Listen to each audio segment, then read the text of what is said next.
शेख की पॉपुलैरिटी फिर सातवें आसमान पे पहुंच गई। शेख शेख होने लगा और दिल्ली में भी चर्चा होने लगी कि पूरे हिंदुस्तान में भी शेख अब्दुल्ला ने कश्मीर की एजिटेशन को कूल डाउन कर दिया और मोए मुकद्दस जो गुम हो गया था उसको रिकवर करवा दिया। तो शेख की प्रेस्टिज बढ़ गई कई गुना। तो फिर शेख अब्दुल्ला साहब को वहाँ दिल्ली नेहरू ने, जवाहरलाल नेहरू जी ने दिल्ली इनवाइट किया। तो उस वक्त जवाहरलाल नेहरू बीमार भी थे, बेड रेस्ट था, बेड पे थे। तो शेख अब्दुल्ला जब दिल्ली गए नेहरू के इनविटेशन पर, तो जवाहरलाल नेहरू ने बड़ी गर्मजोशी के साथ शेख अब्दुल्ला का वेलकम किया और बड़ी बातें हुई, डिस्कशंस हुई। तो उसके बाद नेहरू जी ने शेख अब्दुल्ला साहब को कहा कि आपके लिए एक टास्क है।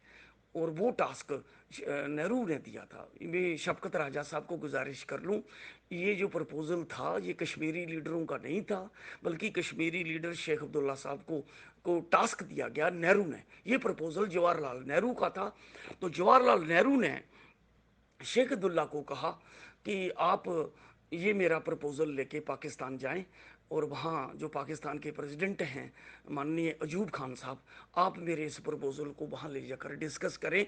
और उन्होंने कहा कि देखिए, ये जो जम्मू है, यहाँ ओवरवेलमिंग पॉपुलेशन जो है वो हिंदू है, वो दिल्ली की तरफ देखती है, वो हिंदू, उनकी टिल्ट हिंदुस्तान की तरफ है। दूसरा जो लद्दाख है उसमें ओवरवेलमिंग पॉपुलेशन जो लेह की है वो तो बुद्धिस्ट है।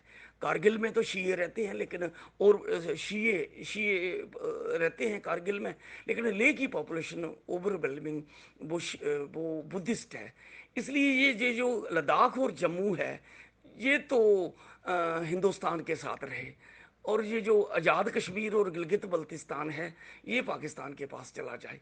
तो यानी कि वर्चुअली वो नेहरू का ये प्रपोजल एक डिवीजन का प्रपोजल था कि आज़ाद कश्मीर और गिलगित बल्तिस्तान ये पाकिस्तान को दे दिया जाए, और जम्मू और लद्दाख जो है वो हिंदुस्तान के पास आ जाए। और कश्मीर वादी पर उन्होंने प्रपोजल दिया जहां दो दो वर्जन हैं, एक प्रो पाकिस्तान और एक प्रो इंडिया। दो वर्जन थे और दो मौक़िफ़ थे। तो नेहरू ने प्रपोजल दिया कि इसके लिए ज़रूरी है कि कश्मीर वादी को इंडिया पाकिस्तान की जॉइंट मैनेजमेंट का प्रपोजल दिया। ये जॉइंट मैनेजमेंट पूरी रियासत की नहीं थी, बल्कि सिर्फ कश्मीर वादी का प्रपोजल दिया। तो ये लेकर शेख अब्दुल्ला पाकिस्तान पहुंचे। और ये 64 की बात है, स्प्रिंग 64 की। और वहाँ तफसीलन बात हुई शेख अब्दुल्ला की अयूब खान साहब के साथ जो प्रेसिडेंट थे पाकिस्तान के। और उस पर जम्मू कश्मीर पर इस नेहरू के इस प्रपोज़ल पर भी चर्चा हुई, डिस्कशंस हुई, उन्होंने पुट किया ये प्रपोज़ल। और उस डिस्कशन में अयूब खान इस बात के लिए राज़ी हो गए कि मैं तैयार हूँ, वो रेडी हो गए कि जून के महीने में, जून 1964 में मैं इंडिया विज़िट करूँगा, दिल्ली विज़िट करूँगा और जवाहरलाल नेहरू जी से मिलूँगा, बात करूँगा। तो उसी पीरियड में अभी ये टॉक्स चल रही थी, तो जवाहरलाल नेहरू की डेथ हो गई। तो बीच में ही अभी बात को, इस प्रपोजल्स को अभी फर्दर डिस्कस करना था। तो जवाहरलाल नेहरू की डेथ होने के बाद शेख अब्दुल्ला को वापस वहाँ से, पाकिस्तान से दिल्ली आना पड़ा। तो नेहरू की डेथ के बाद फिर शास्त्री जी प्रधानमंत्री बन गए। शास्त्री के बाद 65 के बाद इंदिरा गांधी प्राइम मिनिस्टर बन गई। फिर किसी ने इस प्रपोजल को जो है आगे परसू नहीं किया, फिर इस प्रपोजल को आगे परसू नहीं किया। तो ये एक जॉइंट मैनेजमेंट का कश्मीर वादी का प्रपोजल था, उसमें कंडोमिनियम शब्द का ही नहीं यूज़ किया है। शफकत साहब को कहूँगा, कंडोमिनियम का प्रपोजल नहीं, वो जॉइंट मैनेजमेंट का था, कश्मीर वादी का। उसको कह लें, जॉइंट मैनेजमेंट का मतलब कंडोमिनियम होता है, लेकिन कंडोमिनियम नेहरू ने या शेख अब्दुल्ला ने, इन्होंने कभी कोई ये शब्द यूज़ नहीं किया। तो इसमें हमारा प्रपोजल क्या है? हमारा प्रपोजल वो तो एक नैरो नेशनल विजन से दिया गया था और स्टेट की डिवीजन का प्रपोजल था। जो हम प्रपोजल दे रहे हैं, ये प्रपोजल स्टेट की डिवीजन नहीं है। ये प्रपोजल फर्क है, बुनियादी फर्क है। इसमें बुनियादी एक तो फर्क ये है कि ये जो हमारा जम्मू कश्मीर, यूनाइटेड जम्मू कश्मीर स्टेट का जो जो प्रपोजल है ना कि कंडोमिनियम का, ये तो नेचर मैनकाइंड फ्रेंडली जो हमारा ग्लोबल मॉडल है ना, जो nature Mankind friendly global model का ये है। ये जो मल्टीपल नेशन स्टेट्स हैं, ये और मल्टीपल नेशन स्टेट्स रेगुलेटर, ये जो इंटरडिपेंडेंट कॉरपोरेट कैपिटलिज्म है, हम इसको मानते हैं कि ये एंटी नेचर है, एंटी मैनकाइंड है। और इसने ग्लोबल चैलेंज पैदा कर दिया है, ग्लोबल वार्मिंग का और ग्लोबल डिह्यूमनाइजेशंस और ना बराबरी का। और दूसरा ये है कि ये इसमें मिस मैच हो गया है। अब पूरी दुनिया में नेशन स्टेट्स हैं कॉरपोरेट कैपिटलिस्ट सिस्टम को चलाने के लिए, ग्लोबल कंपनियां भी हैं लेकिन डोमिनेंट नेशन स्टेट्स हैं। लेकिन कॉरपोरेट कैपिटलिज्म का जो सिस्टम है वो ग्लोबलाइज्ड हो चुका है और लगातार ग्लोबलाइज्ड हो रहा है और इंटरडिपेंडेंट हो गया है। और अब नेशन स्टेट्स जो हैं एज ए इंस्टीट्यूशन वो इनफेक्टिव हैं, इररेलेवेंट हैं, वो ग्लोबल रियलिटी को मैनेज नहीं कर सकती, ग्लोबल रियलिटी को प्रॉपरली इफेक्टिवली मैनेज नहीं कर सकती। इसलिए पूरी दुनिया की 213 जो कॉरपोरेट कैपिटलिस्ट नेशन स्टेट्स हैं वो आपस में इंटरडिपेंडेंट हो गई हैं, ग्लोबल मार्केट से इंटीग्रेट हो गई हैं, वो सच्चाई है।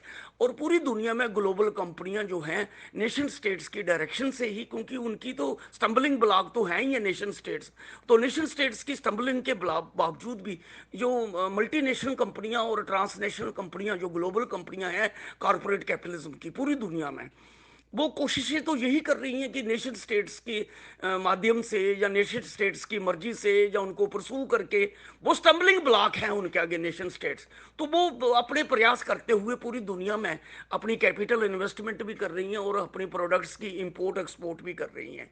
तो कॉरपोरेट कैपिटलिज्म की जो ग्लोबलाइजेशन है वो दो तरह से है, एक तो एक्सपोर्ट इंपोर्ट के जरिए पूरी दुनिया में उनके प्रोडक्ट्स जा रहे हैं, और दूसरा जो है उनकी जो ग्लोबल कैपिटल इन्वेस्टमेंट है।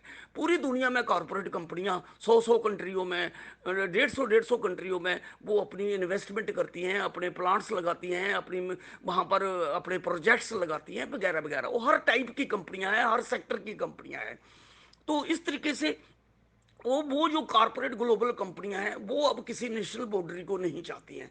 वो चाहती हैं कि ये सारी नेशनल बाउंड्रियां टूट जाएं या डाइल्यूट हो जाएं या लूज हो जाएं।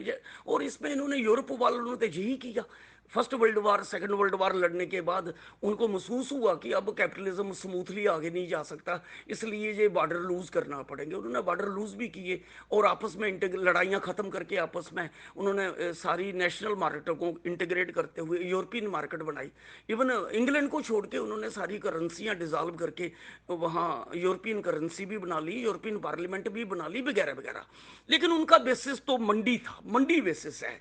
तो ये एक कुछ इंट्रा नेशनल जिसे कहते हैं ये फिनोमिने भी, रीजनल ग्रुपिंग्स भी, सार्क हो गया, एशियान हो गया, लैटिन अमेरिका में रीजनल ग्रुपिंग्स हो गई, अफ्रीका कॉन्टिनेंट में रीजनल ग्रुपिंग्स होंगी, ये वजूद में आ गए। ये सारे जो हैं, ये जो कॉरपोरेट कैपिटलिज्म की ग्लोबलाइजेशन है, ये उस ग्लोबलाइजेशन की नीड को मद्देनजर रखते हुए या ग्लोबलाइजेशन को आगे बढ़ाने के लिए ये रीजनल ग्रुपिंग्स भी पैदा हो गई हैं और ग्लोबल कंपनियां भी पैदा हो गई हैं। लेकिन स्टिल जो पॉलिटिकल सिस्टम है, जो स्टेट है, अथॉरिटी है, वो सारी डिसीजन मेकिंग वो नेशन स्टेटों के पास है। जहाँ जो सुपर पावर्स हैं, अमेरिका है, रशिया है, चाइना है, यूरोप की कुछ कंट्रियां हैं, तो उनकी डोमिनेशंस हैं। इस तरीके से वो स्टम्बलिंग ब्लॉक तो हैं, वो स्टम्बलिंग ब्लॉक हैं। तो ये जो इंटीग्रेशन हो रही है वो बेसिस मंडी है और कॉरपोरेट कैपिटलिज्म है। हमारा ये तसव्वुर नहीं है। हमारा तसव्वुर ये है कि अब ये पुराना कॉरपोरेट कैपिटलिज्म का जो मॉडल है, पुराना जो कॉरपोरेट कैपिटलिज्म का जो सिस्टम है, जिसमें रशिया चाइना का सोशलिस्ट सिस्टम भी जो है, कंट्राडिक्शन के बावजूद भी उन्होंने वेस्टर्न मॉडल का जो मार्केट इंस्टीट्यूशन है उसको अडॉप्ट कर लिया है और उन्होंने ग्लोबल मंडी के साथ अपने रिश्ते कायम कर लिए हैं। रशिया ने भी कायम कर लिए हैं और माओजेतुंग के मरने के बाद डेंग सियाओपिंग की लीडरशिप में चाइना ने भी अपनी पूरी इकोनॉमी को ग्लोबल कंपनियों, कॉरपोरेट कैपिटलिस्ट कंपनियों के लिए खोल दी है। आज भी पूरी दुनिया की कॉरपोरेट कंपनियां कई वर्षों से वहाँ पर वहाँ अपनी फैक्ट्रियाँ लगाई हुई हैं, अपने प्लांट्स लगाए हुए हैं, अपने यूनिट्स लगाए हुए काम कर रही हैं। और उसके बरक्स चाइना की भी बहुत सी कंपनियां जो हैं वो, हिंदुस्तान में तो कम से कम 100 कंपनियां हैं जो यहाँ काम कर रही हैं। और पूरी दुनिया में चाइनीज कंपनियां जो हैं, एक तो वो अपना ट्रेड कर रही हैं, अपना प्रोडक्ट्स जो मास प्रोडक्शन है उसको मार्केट में खपा रही हैं, और दूसरा अपनी इन्वेस्टमेंट कर रही हैं। तो चाइना भी जो है वो पूरी तरह से 1976 के बाद 78 में डेंग सियाओपिंग ने कमांड संभाली तो उसने पूरी चाइनीज़ इकानमी को ओपन कर दिया और ग्लोबल इकानमी के साथ और जो कॉरपोरेट कैपिटलिस्ट ग्लोबल मंडी है, मार्केट है, उसके साथ अपने आप को इंटीग्रेट कर लिया और पूरी दुनिया की कॉरपोरेट कैपिटलिस्ट कंपनियों को अपने मुल्क में इन्वाइट कर लिया। तो एक टाइप का चाइना ने अपना पुराना पॉलिटिकल सिस्टम तो वही वन पार्टी रूल रखा। रशिया ने गोर्बाचोव के पीरियड में उसको लूज किया, रिजल्ट उसका ये निकला। जो डेंग शाओपिंग गोर्बाचोव को इडियट कहता था कि ये इडियट इकोनॉमी को मजबूत करने के बदले ये इडियट अपनी पॉलिटिकल अथॉरिटी को कमजोर कर रहा है, और इसमें ये बिखर जाएगा, रूस जो हो जाएगा। और अल्टीमेटली हुआ भी यही। गोर्बाचोव की गलतियों की वजह से ये हुआ कि रूस ही बिखर गया। तो अब रशियन फेडरेशन की लीडरशिप में वहाँ पर एक लूज किस्म की कॉमनवेल्थ बनी हुई है, अभी भी बनी हुई है। लेकिन वो वाला सोवियत यूनियन जो है, यूएसएसआर, वो डिसमेंबर हो गया, डिसइंटीग्रेट हो गया, उसके बदले कॉमनवेल्थ आ गए। लेकिन ये सब जो है अब ग्लोबल कॉरपोरेट कैपिटलिज्म के पार्ट बन चुके हैं। और वेस्टर्न वर्ल्ड ने भी वो जो पुरानी क्लासिकल एडम स्मिथ का जो मॉडल था कि मार्केट ही सुप्रीम होगी, स्टेट नहीं रोल प्लेगा, लेकिन उन्होंने भी रियलाइज किया कि मार्केट नहीं सुप्रीम हो सकती, स्टेट की इंटरवेंशन जरूरी है। तो उन्होंने स्टेट की इंटरवेंशन को भी इन्वॉल्व कर लिया, और सोशलिस्ट कंट्रियों ने मार्केट की इंटरवेंशन को इन्वॉल्व कर लिया। एक इनफैक्ट दोनों ने ये रियलिटी, स्टेट और मार्केट की दोनों रियलिटी को मानते हुए दोनों को मिक्सअप कर लिया। दोनों के अपने अपने फोकस हो सकते हैं, पॉलिटिकल मॉडल डिफरेंट हो सकते हैं। चाइना में डिक्टेटरशिप है, वन पार्टी सिस्टम है, अमेरिका में टू पार्टी सिस्टम है, यूरोप के अंदर भी टू पार्टी सिस्टम है, या वर्ल्ड के अंदर कई कंट्रियों में मल्टी पार्टी सिस्टम्स है। पॉलिटिकल सिस्टम में वेरिएशन हो सकती है, लेकिन कुल जमा यही है, इकोनॉमी में ये आपस में मिक्सअप हो गए हैं। एक तो मैं ये कहना चाहता हूँ। तो हम ये समझते हैं कि दो बातें हैं। एक तो ये जो ग्लोबल चैलेंज है, ग्लोबल वार्मिंग का, क्लाइमेट चेंज का, और ग्लोबल डिह्यूमनाइजेशन और ग्लोबल इनइक्वालिटी का, ये बहुत बड़ा चैलेंज है। मुझे तो सिर्फ उसी पर फोकस है कि ये चैलेंज जो है, ये टाइम भी बड़ा निकल गया है। आने वाले 10 साल जो है ना, बड़े डेंजरस हैं, बहुत ही डेंजरस हैं।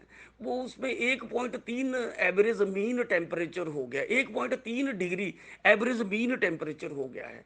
तो 2 पॉइंट और रह गए हैं, तो 1.5 डिग्री तो खतरे की निशानी है। 1.5 डिग्री अगर क्रॉस करता है तो दुनिया में